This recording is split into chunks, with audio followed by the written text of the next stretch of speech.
Nobody showed up to the retirement home's holiday party, not one family member, not one old friend, until a quiet 11-year-old boy from the wrong side of town walked through the door carrying a paper plate of tamales wrapped in aluminum foil, and said to the woman sitting alone at a table set for 20, "My grandma sent these. She said nobody should be cold on Christmas."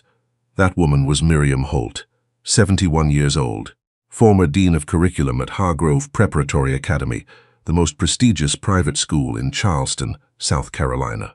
She had spent 40 years shaping the minds of children whose parents could afford to care, and she had ended up here, Magnolia Gardens Senior Living, where the carpet smelled like industrial cleaner, and the holiday decorations hadn't been updated since 2009, because her son Douglas had decided that managing her care from a distance was the most efficient solution for everyone involved. Douglas had not come today. He had sent a poinsettia. Miriam sat with her hands folded in her lap, watching the tinsel on the artificial tree catch the fluorescent light, and she was doing what she had trained herself to do over the past 8 months, feeling nothing, or at least convincing herself that nothing was what she felt. The other residents had family scattered around the common room. A woman named Paulette was showing her daughter a sweater she'd received. A man named Bob was asleep in his motorized chair with a paper crown from a cracker tilted on his head. The staff had put on a Bing Crosby record that kept skipping at the same 2-second loop, and no one had fixed it because no one was really listening. Then the door opened and cold air came in, and with it came the boy. His name was Tomas. 11 years old, small for his age, wearing a jacket that was clearly his older brother's. The sleeves came past his knuckles. He had taken the bus from East Charleston with his grandmother's contribution to a stranger's Christmas because his grandmother, Senora Inez Fuentes, had heard from the woman at her church that the retirement home down on Rutledge Avenue didn't always get many visitors during the holidays, and Senora Inez believed, with the conviction of someone who had lived through enough loss to know better, that warm food and a willing presence were the only currencies that truly mattered. Tomas had not wanted to come. He had plans. His friend Darius had a new video game. But his grandmother had looked at him over the kitchen table with those dark, steady eyes that brooked no argument, and she had said, "You go. You sit with whoever looks most alone. You don't have to say anything smart. Just don't leave them alone." So he went. He spotted Miriam immediately, not because she was the saddest-looking person in the room, but because she was the most still. Everyone else was in motion, even slightly. Miriam Holt sat like a woman who had decided to take up as little space as possible, and Tomas, who had been raised by a woman who believed that stillness in a person usually meant a story worth hearing, walked straight over. "My grandma sent these," he said, holding out the plate. "She said nobody should be cold on Christmas." Miriam looked at the foil-covered plate, then at the boy. He was looking back at her without pity, without the performative cheerfulness that the volunteer group sometimes brought, that particular brand of brightness that was really just discomfort wearing a costume. He was just looking at her, waiting. "What's in them?" she asked. "Tamal pork. She makes them every year." He paused. "They're better than they look." Miriam almost smiled. "Almost. Sit down then," she said. "If you're going to deliver them, you might as well eat one with me." What happened in the next 2 hours was not dramatic. That was the thing nobody would have predicted, and the thing that made it matter. Tomas ate 2 tamfis and told Miriam about his school, Eastside Elementary, which had 400 students and 6 working computers in the library and a gym floor that buckled in the middle where the water damage had never been properly repaired. He told her about his teacher, Mr. Abernathy, who was good but tired, and about how reading was his best subject, but the books they had were so old that some of them still had a president in them who had been dead for decades. Miriam listened. She asked questions, real ones, the kind that required actual thought to answer. She asked what he liked to read, and when he said history, she asked which part, and when he said the parts where somebody changes their mind about something, she set down her fork and looked at him with the first genuine attention she had given anything in months. "That is exactly the right answer," she said. "My grandma says history is just people deciding what to do next." Tomas offered. "Your grandmother is a wise woman." "She says that too," he said, completely without irony.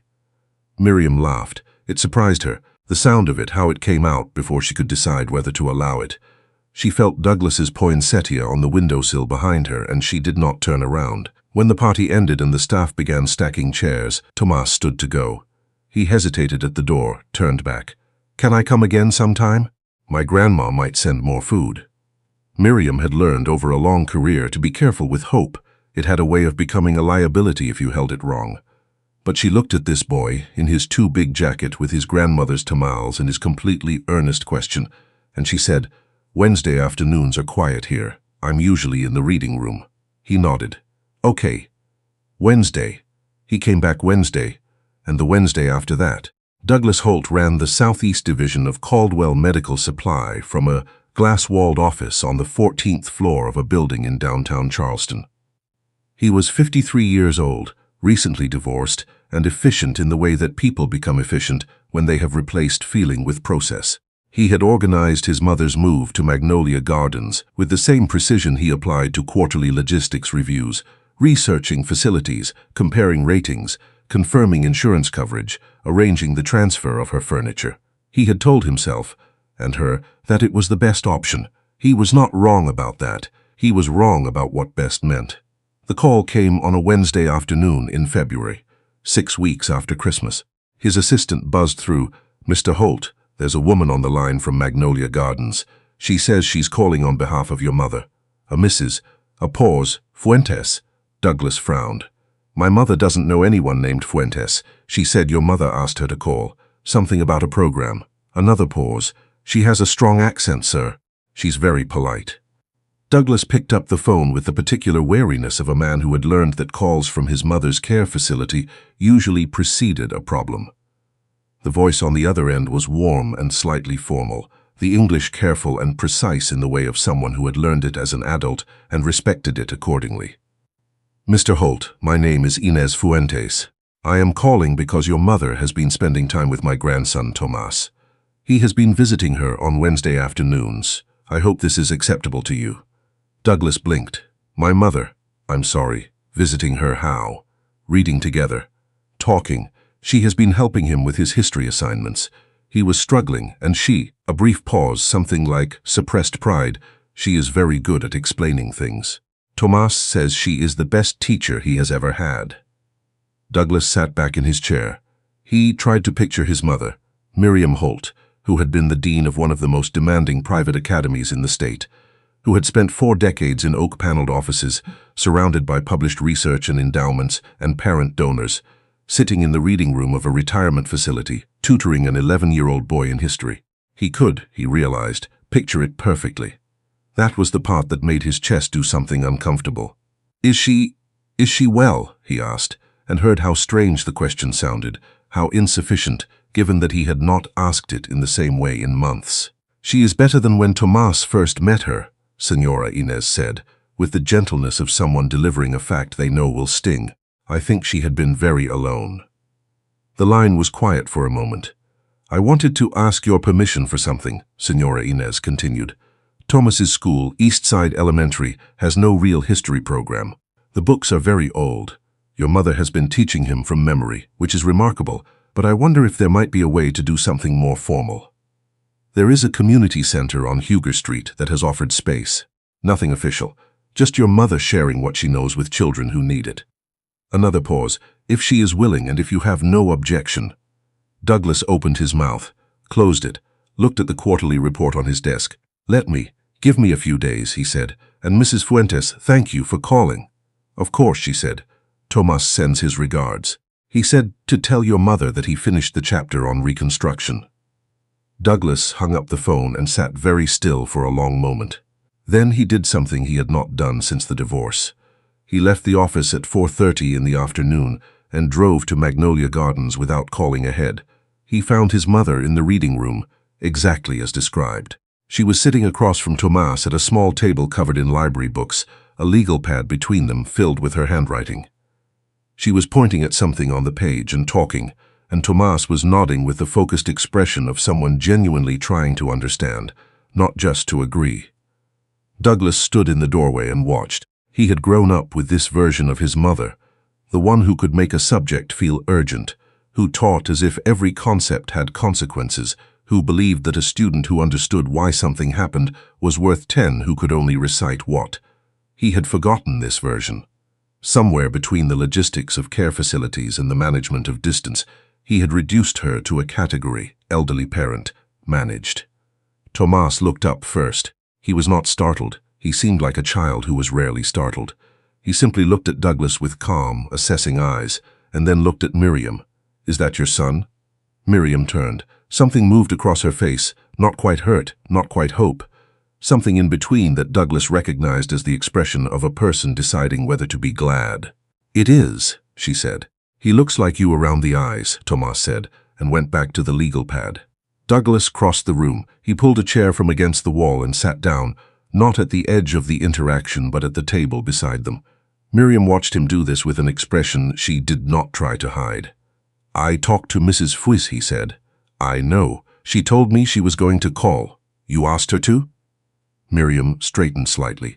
"I didn't want to ask you directly. I wasn't sure you'd." She stopped. "I wasn't sure." Douglas looked at the legal pad. It was covered in a timeline of post-Civil War American history, annotated in 2 hands, his mother's precise cursive, and a child's careful print. "Reconstruction," he said. "He's doing a project," Miriam said. "His class has 32 students and 1 set of textbooks from 2003.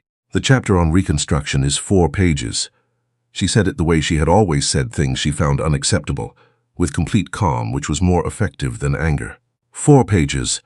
"Mom, I'm not asking you to solve the entire public school system, Douglas." She folded her hands on the table. "I'm asking if you'll help me find a way to do this properly. The community center. A small program. Mrs. Fuentes has already spoken to 3 other families in her neighborhood who have children who need this kind of help." Tomas was watching the conversation with the patient interest of someone who has learned that adults sometimes need to finish something before they can begin something else. Douglas looked at his mother. In his chest, the uncomfortable thing from the phone call was still happening, more insistently now. He recognized it, finally, as something close to shame. Not the acute kind, but the slow kind. The kind that accumulates quietly until you happen to walk into a reading room on a Wednesday afternoon and see what you have been missing. "I have some contacts," he said, "at the school board level, and there's a foundation through Caldwell Medical. It's for community programs. I haven't applied on behalf of anything before, but," he stopped, "I could look into it." Miriam said nothing for a moment, then, "That would be helpful." Tomas looked up from the legal pad. "Does that mean we can have real books?" Douglas blinked.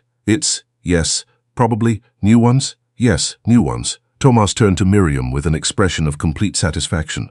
"Okay," he said. "Can we finish the timeline now?" In the weeks that followed, Douglas Holt discovered something about himself that he had not expected to find at 53. He was capable of being embarrassed by his own efficiency. He had applied the same organizational competence to the Magnolia Gardens logistics as he had to Caldwell Medical's quarterly operations, and in doing so, he had missed the entire point. His mother did not need a facility with good ratings. She needed a reason, and a boy carrying tamales on a cold December afternoon had understood that without being told, without a spreadsheet or a care plan or a conversation with an insurance representative. He threw himself into the program with the energy of a man trying to make up for lost time, because that was exactly what he was. He contacted the Caldwell Medical Foundation and submitted a grant application for a community history initiative. He called in a favor with a school board contact and arranged for a curriculum consultant to assess Eastside Elementary's library. He had 2 conversations with the principal that went poorly and one that didn't, and in the one that didn't, he made a commitment to fund a materials refresh for the history department. He also, for the first time in 8 months, started visiting his mother on Wednesdays, not just to check on things, not to manage logistics. He came and sat at the table and learned who Senora Inez was, her history, her late husband who had been a school teacher in Oaxaca, her particular philosophy about what children needed and why, and he found himself understanding his mother through the lens of this woman she had never met before December, and feeling, slowly, that he was also beginning to understand himself. Tomas observed all of this with the equanimity of a child who had grown up in a house where dignity was not something you performed for guests. He did not make a production of the growing friendship between the 2 families. He simply continued to show up on Wednesdays, continued to bring food from his grandmother. Never the same thing twice, a rotating catalogue of Senora Inez's repertoire, and continued to sit at the table with Miriam Holt and learn history from a woman who had spent 40 years knowing exactly how to teach it. The program launched on a Thursday morning in April in a room at the Huger Street Community Center that smelled like fresh paint because Douglas had quietly arranged for it to be repainted. 8 children from the neighborhood attended. Miriam stood at a whiteboard, a real one, not the cracked chalkboard she'd been working with at Magnolia Gardens, and began with the same question she had begun every course she had ever taught. "Why does history matter?" she asked. "Who can tell me why we study what happened before we were born?" 7 of the 8 children said nothing. Tomas raised his hand. "Because the people who came before us made decisions, and we have to decide if we're going to make the same ones." Then she turned to the board and wrote it down, then exactly as he had said it, and underlined it. Underlined it. "That's right," she said. "That is exactly right. There were complications. There always were."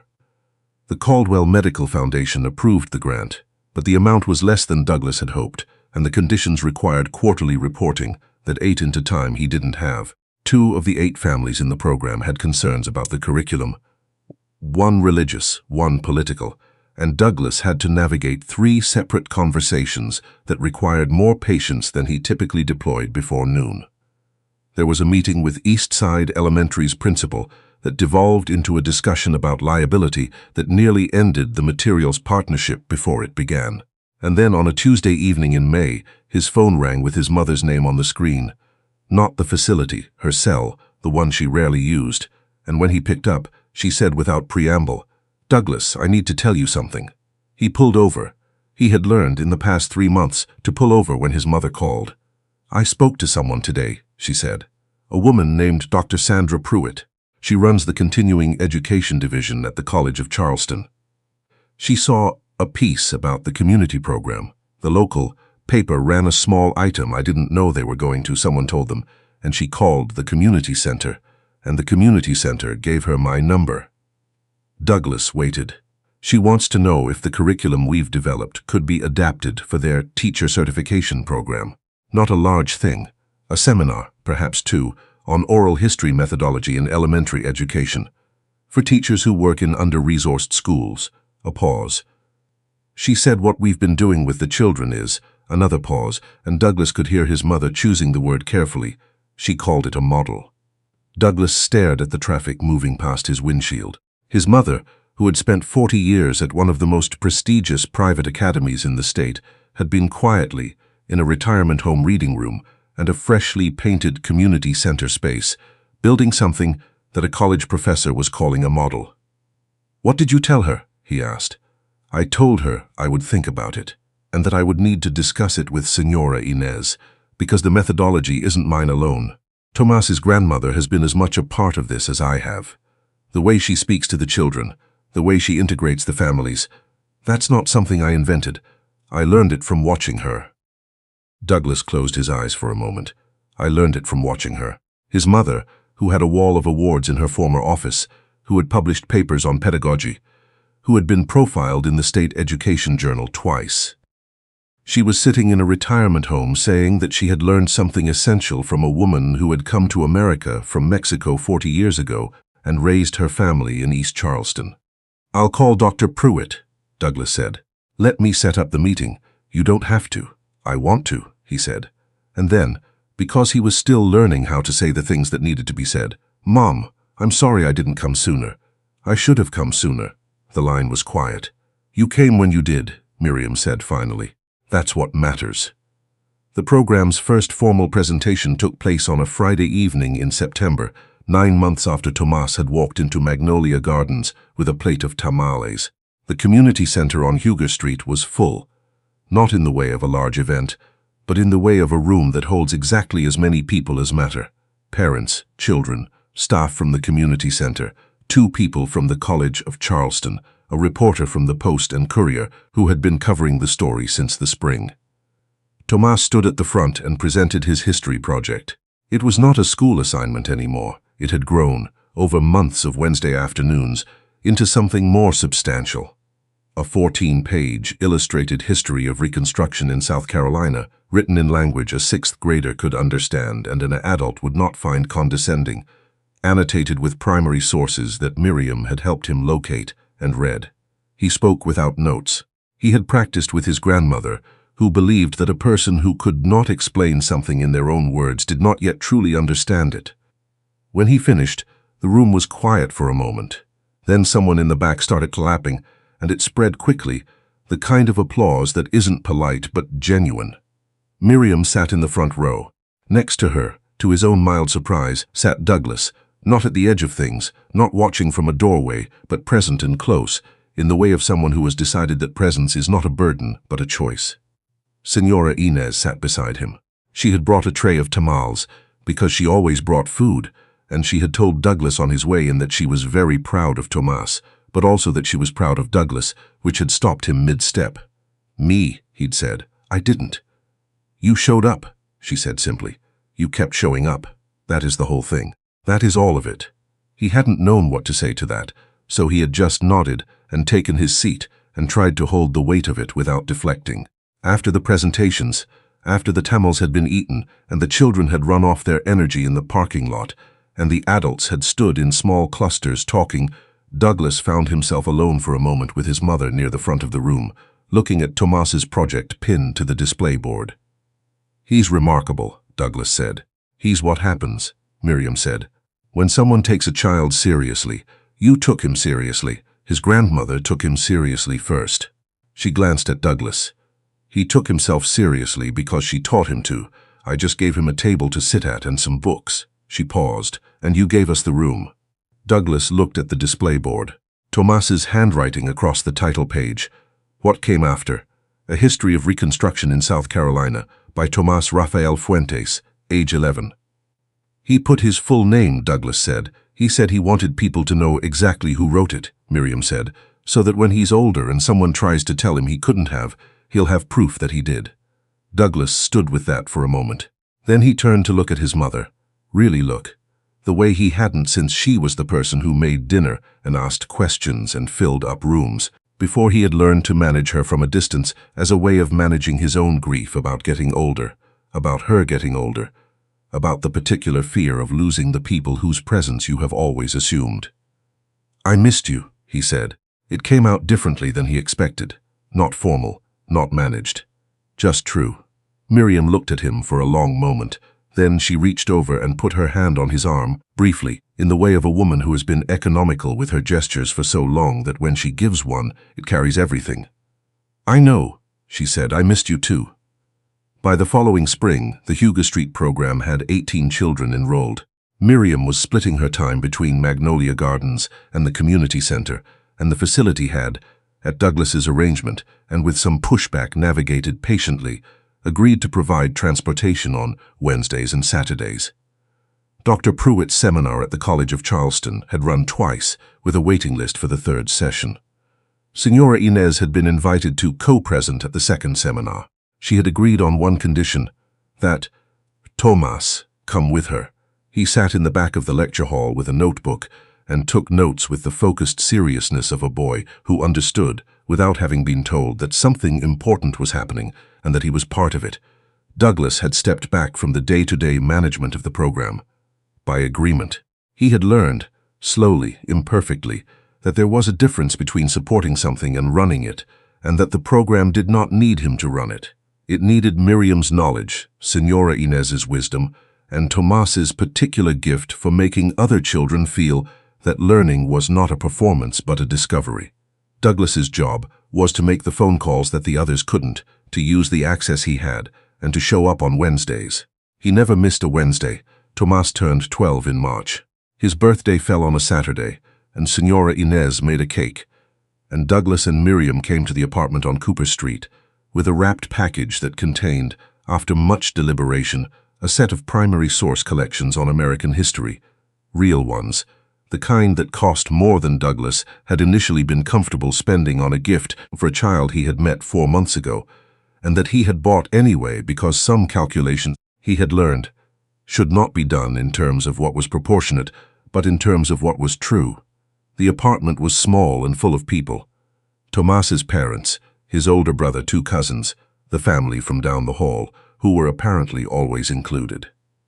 Miriam sat on the couch next to Senora Inez and talked with the ease of 2 people who have long since moved past the part where they are deciding whether to trust each other. Douglas stood in the kitchen doorway and watched his mother laugh at something Senora Inez said. A real laugh, the kind he had not heard enough of in recent years, and he thought about the poinsettia he had sent at Christmas, sitting on a windowsill in a room that smelled like industrial cleaner. And he thought about a boy in a too big jacket walking through a door with a plate of tamales because his grandmother had told him to go sit with whoever looked most alone. He thought, the distance I kept was something I told myself was kindness. It was not, he thought. The things that actually helped were small. Showing up, sitting down, staying. Later, walking to his car in the early spring dusk, Tomas caught up with him on the sidewalk. Mr. Holt. Douglas turned. Tomas was still in his birthday clothes, a button-down shirt his mother had ironed, which he had already managed to get cake on. Thank you for the books, Tomas said. They're the good ones, the ones with the actual documents. I know. That was the point. Tomas nodded, satisfied. Then, is your mom happy now? Like, actually. Douglas considered the question seriously, because Tomas had always asked questions seriously and deserved the same in return. I think so, he said. More than she was, more than I knew. He paused. Are you? Tomas looked briefly surprised to be asked. Then, he smiled, not the performed smile of a child who has been told to smile, but the particular private expression of someone who is genuinely pleased with how things have turned out. Yeah, he said. I really am. He went back inside. Douglas stood on the sidewalk in the March evening, listening to the sound of a birthday party, through an open window. Voices, laughter, someone's younger cousin crying briefly, and then being consoled. And he stayed there for a moment before getting in his car, not because there was anything left to do, but because some moments, he had learned at 53 years old, deserve to be fully inhabited before you leave them.